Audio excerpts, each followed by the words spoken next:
Praise the lord. దేవుడు మనల్ని ప్రేమించి మనకు మరొక దినాన్ని అనుగ్రహిస్తూ వచ్చారు. అందుని బట్టి దేవునికి స్తోత్రం. ఉదయకాలము దేవుని వాగ్దానం యెషయా గ్రంథము 30వ అధ్యాయం 19వ వచనం. ఆయన నీ మొర్ర విని నిశ్చయముగా నిన్ను కరుణించును. సో దేవుడు మనల్ని ప్రేమించి దినమంతటి కొరకే ఈ శ్రేష్టమైన వాగ్దానాన్ని మనకు అనుగ్రహిస్తూ వచ్చారు. ఆయన నీ మొర్ర విని నిశ్చయముగా నిన్ను కరుణించును. ఉదయకాలం దేవుడు మన ప్రార్థనలు మన మొరను విని నిశ్చయముగా నిన్ను కరుణించును అని సెలవిస్తున్నాడు. అంటే నిశ్చయంగా చేస్తాను అని దేవుడు మనకు అభయాన్ని అనుగ్రహిస్తూ ఉన్నాడు. సియోనులో యెరూషలేములోనే ఒక జనం కాపురముడు, జనమా నీవిక నేమాత్రం కన్నీళ్లు విడవవు. ఆయన నీ మొర్ర విని నిశ్చయంగా నిన్ను కరుణించును. ఆయన నీ మాట వినగానే నీకు ఉత్తరమిచ్చును. సో మన దేవుడు ఎవరు అంటే మన మొర విని నిశ్చయంగా మనల్ని కరుణించే దేవుడు. అంతేకాదు మన మాట వినగానే మనకి ఉత్తరం ఇచ్చేటువంటి దేవుడు అనమాట. సో ఇలాంటి సజీవుడైన గొప్ప దేవుని మనం కలిగి ఉన్నాము.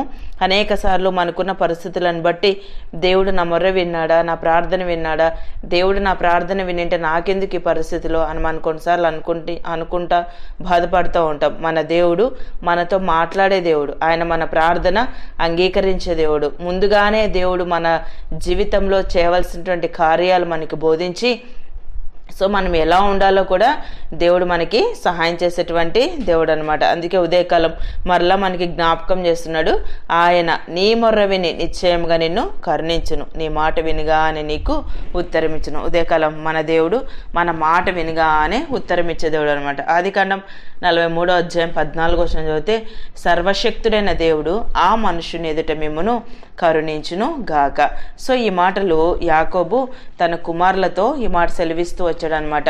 సర్వశక్తుడైన దేవుడు ఆ మనుషుని ఎదుట మిమ్మును కరుణించును గాక. ఆ మనుషుడు అంటే యోసేపు ఎదుట మిమ్మును కరుణించును గాక. అంటే ఐగుప్తు దేశంలో యోసేపే అక్కడ ప్రైమ్ మినిస్టర్గా ఉన్నట్టుగా అప్పటికి ఇంకా యాకోబుకు తెలియదు.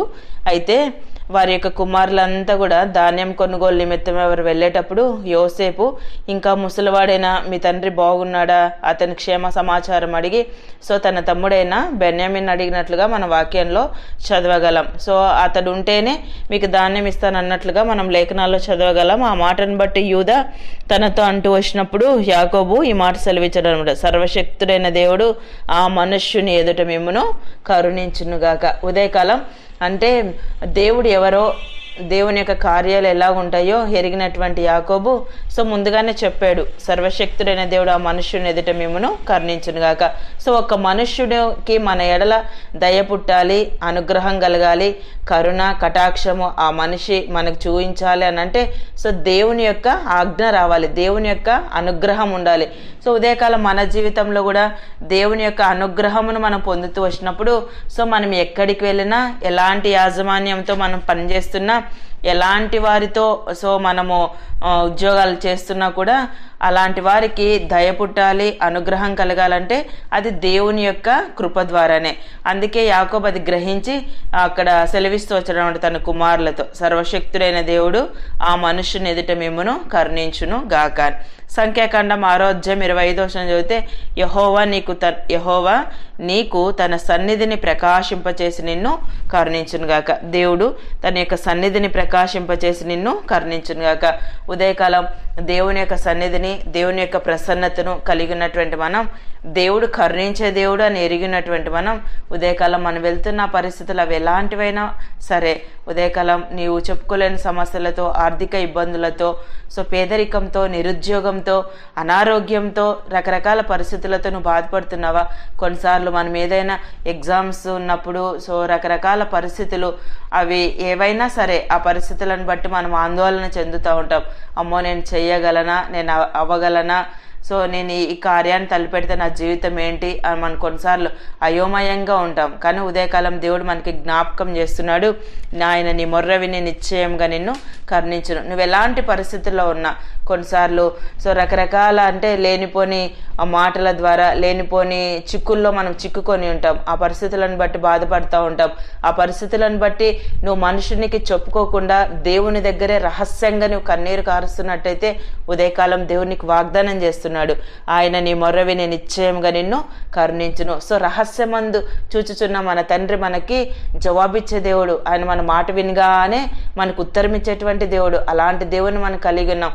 ఉదయకాలం నీ సమస్యలు ఏవైనా సరే సో నువ్వు దేవుని దగ్గరికి వెళ్తూ వచ్చినప్పుడు దేవుడు ఉదయకాలం నీకు అభయాన్ని అనుగ్రహిస్తున్నాడు. నీ మొర్ర విని నిశ్చయంగా నిన్ను కరుణించును. సో కరుణించే దేవుని నేను కలిగి ఉన్నాను, మాట విని ఉత్తరం ఇచ్చే దేవుని నేను కలిగి ఉన్నానని విశ్వాసం మనలో ఉన్నప్పుడు ప్రతి విషయంలో మనం కరుణించబడి ముందు కొనసాగింప చేసేటువంటి దేవుడు మనలో ఉన్నాడని మనం గ్రహిస్తూ వచ్చినప్పుడు అన్ని విషయాల్లో దేవుడు మనకి సహాయపడగలరు. ఉదయకాలం దేవుడు అనుగ్రహించిన ప్రశస్తమైన వాగ్దానం మన జీవితానికి అన్వయించుకొని ముందు కొనసాగినట్లు ప్రభు మనందరికీ సహాయం చేయను గాక. ప్రార్థన చేసుకుందాం. ప్రేమైన తండ్రి, మీకు వందనాలు.